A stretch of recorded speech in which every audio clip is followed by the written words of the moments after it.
আমাদের এই ফোনটির নোকিয়া এই ফোনটির সমস্যা ছিল ব্যাটারি ইরোর দেখাতো, এখন আর সে সমস্যাটি আসছে না। দেখেন আমরা যেভাবে ফোনটি সমস্যাটি সমাধান করলাম আপনাদেরকে দেখাচ্ছি।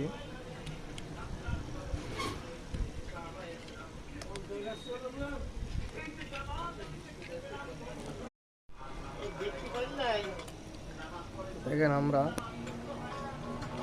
এখানে ছোট একটি রেজিস্টার লাগিয়েছি। আমরা গ্রাউন্ড থেকে ভিভেট লাইনে এখানে একটি রেজিস্টার লাগিয়ে দিয়েছি।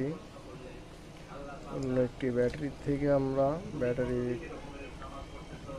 সার্কিট থেকে এখান থেকে একটি আছে, এখানে একটি আছে, আমরা এ ধরনের এটি খুলে এখানে লাগিয়ে দিয়েছি।